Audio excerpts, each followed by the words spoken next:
ওয়া রাহমাতুল্লাহি ওয়া বারাকাতুহু। ওয়ালাইকুম আসসালাম। আরে বোন জুলেখা, তুমি একজন মুসলমান ঘরের মেয়ে হয়ে সালামের উত্তর ভুল দিচ্ছ? তা তুমি ওটা কি হবে বলো তো? কেন ওয়ালাইকুম আসসালামই হবে? ওটা হবে ওয়ালাইকুমুস সালাম ওয়া রাহমাতুল্লাহি ওয়া বারাকাতুহু। তুমি এখন কোথায় যাচ্ছ? আজ আমাদের পাশের পাড়ায় জলসা আছে, আমি সেখানে গজল বলতে যাচ্ছি। তা তুমি যখন মেলায় যাও কিংবা বেড়াতে যাও তখন তো এত পর্দা করো না? যারা বোকা তারাই সবসময় পর্দা করে। মেলায় কত বন্ধুরা থাকে, তাদের সামনে যদি আমি পর্দা করে যাই তাহলে তো তারা আমাকে আনকালচার বলবে। আর জলসায় কত হুজুররা থাকে, আমি যদি তাদের সামনে পর্দা করে না যাই তাহলে তো তারা আমাকে খারাপ বলবে। আস্তাগফিরুল্লাহ। বোন, এটা তুমি কি বলছো? এই কাজটা তোমার জন্য মোটেও ঠিক নয়। কেন ঠিক না? আমার দরকার সবার কাছে যেন আমার দাম থাকে, তাছাড়া এখন আনন্দ ফুর্তি করার সময়।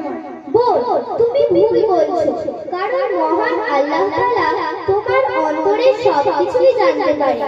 আর তুমি আল্লাহ তাআলাকে খুশি না করে মানুষের কাছে দাম পাওয়ার জন্য পাপের পথে এগোচ্ছো। আমি বলিনি তো পর্দা করবো না। আমি যখন নামাজ পড়ি তখন পর্দা করি, আমি যখন কোরআন তেলাওয়াত করি তখন পর্দা করি। এর থেকে বেশি আমি আর পারবো না। কত মেয়েরা আছে মোটেও পর্দা করে না, তাদের থেকে আমি অনেক ভালো। বোন, তুমি ভুল বলছো, কারণ মহান আল্লাহ তাআলা প্রত্যেক নারীকে পর্দার মধ্যে থাকতে বলেছে। হিজাব মেয়েদের অহংকার, হিজাব আভিজাত্যের প্রতীক, হিজাব রুচির প্রতীক। মেয়েরা অনেক মূল্যবান। 2 টাকার চকলেটেও তো কাগজ দিয়ে পর্দা দেওয়া থাকে। আরে হে বেপর্দা নারী, তোমার দাম কি এর থেকেও কম? এই তুমি এত গান কোত্থেকে শিখেছো? হ্যাঁ, আমি আমাদের পাড়ার মকতব মসজিদে আয়েশা থেকে শিখেছি। সেখানে আমাদের হুজুর আমাদের সকল বিষয়ে জ্ঞান অর্জন করান। তুমিও চলো আমার সাথে, তাহলে তুমিও অনেক দিনের জ্ঞান শিখতে পারবে। না না, আমার অত মক্তবে যাওয়ার সময় নেই। আচ্ছা বলো দেখি, মেয়েদের কতটা পর্দা করতে হবে? পর্দা করা ফরজ। কোনো মেয়ে যদি চেহারা আর হাতের কবজি খুলে রেখে বোরকা পরে তাহলে তার পর্দা হয়ে যাবে। চেহারা ঢাকা ভালো, কারণ চেহারা সৌন্দর্যের রাজধানী। মেয়েদের পাতলা টাইট ফিট বোরকা কিংবা পোশাক পরা যাবে না, সারা শরীর ঢেকে রাখতে হবে। অত সরাসরি আমি রাখতে পারবো না, আমি বুড়ি হয়ে গেলে পর্দা করবো। বোন, তুমি বললে বুড়ি হয়ে গেলে পর্দা করবে, কিন্তু মহান আল্লাহ তাআলা যৌবনের ইবাদতকে বেশি পছন্দ করে, তাই তিনি যৌবনের হিসাবটাও বেশি নেবেন। এছাড়া আমাদের প্রিয় নবী হযরত মুহাম্মদ সাল্লাল্লাহু আলাইহি ওয়াসাল্লাম বলেছেন যে তুমি যেটুকু ইলম জ্ঞান অর্জন করেছো সেটুকু অপরের মধ্যে পৌঁছে দাও। তুমি একা ভালো হয়ে জান্নাতে যেতে পারবে না। তাহলে আমি কি বেপর্দা হয়ে বাইরে যেতে পারবো না? তাহলে তোমাকে একটি কথা বলছি শোনো। ধরো আমি তোমাকে একটি লজেন্সের দোকানে নিয়ে গেলাম। সেখানে কয়েকটি লজেন্স খোসা ছাড়ানো অবস্থায় এবং কয়েকটি লজেন্স কৌটোর ভিতরে রাখা আছে। তুমি কোন লজেন্সটা কিনবে? কেন কৌটোর লজেন্সটা কিনবো? কেন?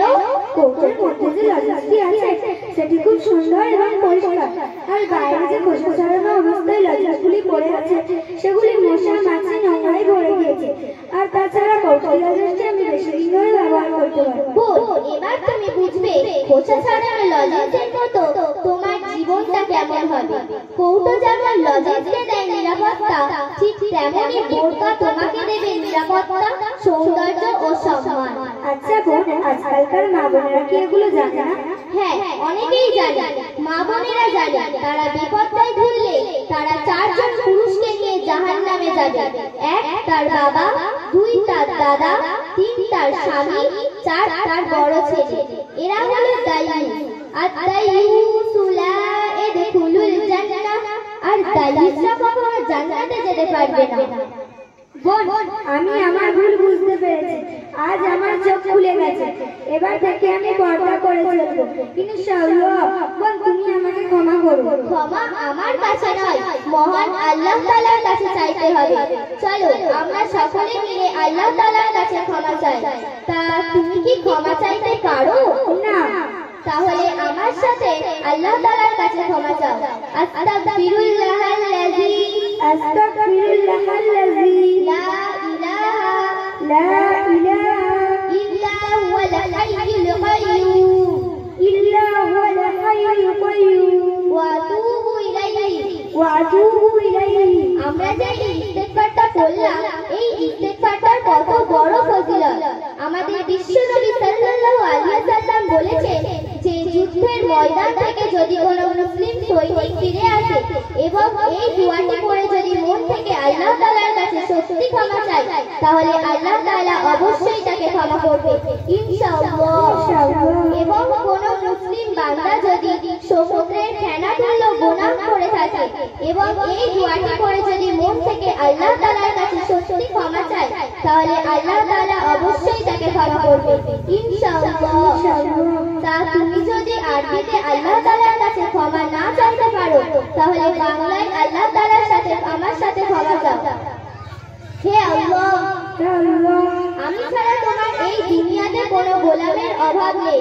আমি ছাড়া এই দুনিয়াতে তোমার গোলামের কোনো অভাব নেই। কিন্তু তুমি ছাড়া আমার দ্বিতীয় কোনো রব নেই। কিন্তু তুমি ছাড়া আমার দ্বিতীয় কোনো রব নেই। ইয়া আল্লাহ, ইয়া আল্লাহ, তুমি আমাদের ক্ষমা করো এবং আমাদের সমাজের মা বোনেদের ক্ষমা করো। আমাদের তুমি হেদায়েত নসিব করে দাও এবং আমাদের সমাজের মা বোনেদেরও হেদায়েত নসিব করে দাও। আমাদের তুমি সঠিক বুদ্ধি দান করো। আমরা যেন মা ফাতেমার মতো ধৈর্যশীল ও পর্দাশীল হয়ে চলতে পারি ইনশাআল্লাহ। আসসালামু আলাইকুম ওয়া রাহমাতুল্লাহি ওয়া বারাকাতুহু। ওয়া আলাইকুম আসসালাম ওয়া রাহমাতুল্লাহি